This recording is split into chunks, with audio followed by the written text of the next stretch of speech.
आज बात करेंगे विज्ञान की दुनिया के एक ऐसे रहस्यमयी, लगभग भूतिया तत्व की। एक ऐसी कहानी जो सच में बहुत ही असाधारण है। अब एक सवाल, पृथ्वी पर सबसे दुर्लभ, सबसे मुश्किल से मिलने वाला तत्व कौन सा है? सुनने में तो ये बड़ा सीधा सा सवाल लगता है ना? पर इसका जवाब एक बहुत ही दिलचस्प वैज्ञानिक पहेली की तरफ ले जाता है। अब देखिए, यहीं पर मामला दिलचस्प हो जाता है। हमारे पास दो तत्व हैं, फ्रांशियम और एस्टेटीन। फ्रांशियम की हाफ लाइफ, मतलब जितनी देर में वो आधा खत्म हो जाता है, वो है सिर्फ 22 मिनट। दूसरी तरफ है एस्टेटीन, जो करीब 7 घंटे तक टिका रहता है। तो लॉजिक तो यही कहता है कि फ्रांशियम ज्यादा दुर्लभ होना चाहिए, है ना? पर मजे की बात यह है कि हमारी पृथ्वी पर किसी भी एक समय पर एस्टेटीन से 20 गुना ज्यादा फ्रांशियम मौजूद होता है। अजीब है ना? तो सवाल यह है कि भाई ऐसा कैसे हो सकता है? एक तत्व जो 20 गुना ज्यादा नाजुक है, वो 20 गुना ज्यादा मात्रा में मौजूद कैसे है? इसका जवाब छिपा है यूरेनियम के टूटने की प्रक्रिया में। देखिए, यूरेनियम जब टूटता है तो फ्रांशियम बनने का जो रास्ता है ना, वो एस्टेटीन बनने वाले रास्ते से कहीं ज्यादा कॉमन है। तो होता क्या है कि भले ही फ्रांशियम बहुत तेजी से गायब हो जाता है, पर वो उससे भी ज्यादा तेजी से लगातार बनता रहता है।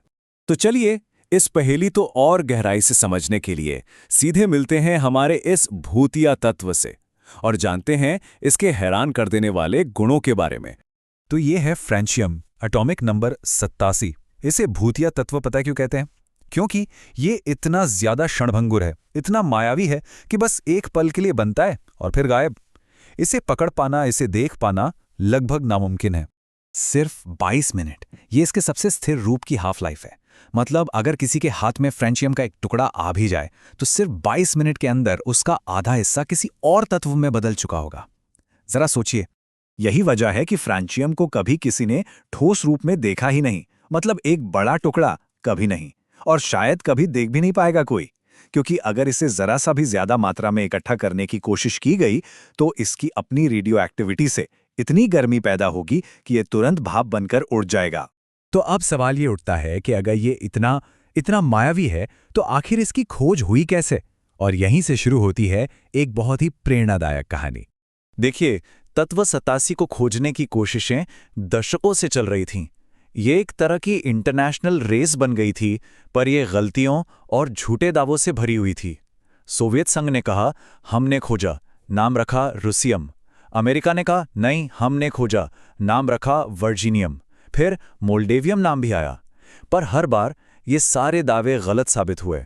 और फिर इस पहेली को सुलझाया एक ऐसी शख्सियत ने जिनका नाम था मार्गरेट पेरे।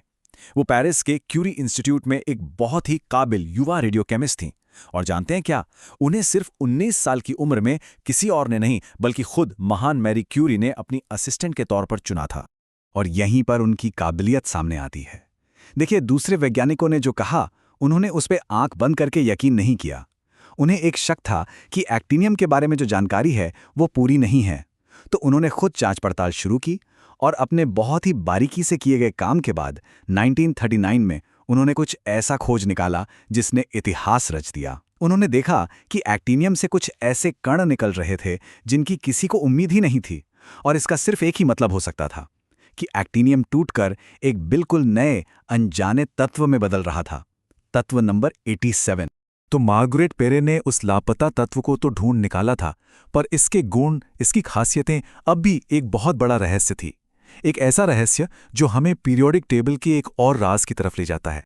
अगर हम पीरियोडिक टेबल को देखें तो फ्रांशियम ग्रुप 1 में, यानी एल्कली मेटल्स के परिवार में सबसे नीचे आता है। अब ये जो परिवार है ना, ये अपनी जबरदस्त रिएक्टिविटी के लिए जाना जाता है। मतलब ये दूसरे तत्वों के साथ बहुत तेजी से जुड़ते हैं। और इस ग्रुप में जैसे जैसे हम ऊपर से नीचे आते हैं, ये रिएक्टिविटी और भी भयानक रूप से बढ़ती जाती है। तो सबसे नीचे होने की वजह से फ्रांशियम इस रेस का अनडिस्प्यूटेड चैंपियन है। पर ऐसा क्यों? ऐसा इसलिए क्योंकि इसका एटम बहुत बहुत बड़ा होता है। इसके साइज की वजह से इसका जो सबसे बाहरी इलेक्ट्रॉन है वो अपने न्यूक्लियस से बहुत दूर होता है। ऊपर से अंदर के इलेक्ट्रॉन एक शील्ड, एक ढाल बना लेते हैं। तो न्यूक्लियस की पकड़ उस बाहरी इलेक्ट्रॉन पर बहुत कमजोर हो जाती है। नतीजा, फ्रांशियम को उस बाहरी इलेक्ट्रॉन से छुटकारा पाने में जरा भी मेहनत नहीं लगती। और यही वो बात है जो इसे दुनिया का सबसे ज्यादा रिएक्टिव तत्व बनाती है। ये सब जानने के बाद हमारे इस भूतिया तत्व को लेकर एक आखिरी और शायद सबसे जरूरी सवाल मन में आता है।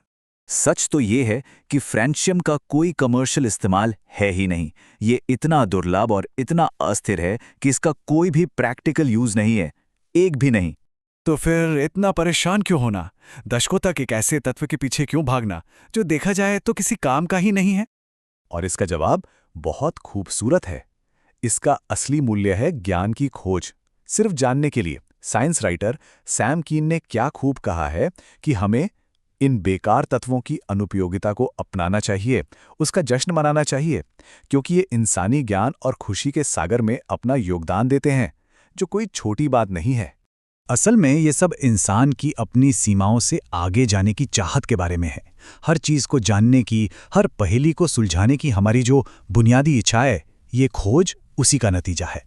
फ्रेंशियम की कहानी हमें एक ज़रूरी बात याद दिलाती है। ये बताती है कि कुछ सबसे खूबसूरत खोजें खुद इस तत्व की तरह ही होती हैं, दुर्लभ और पल भर की।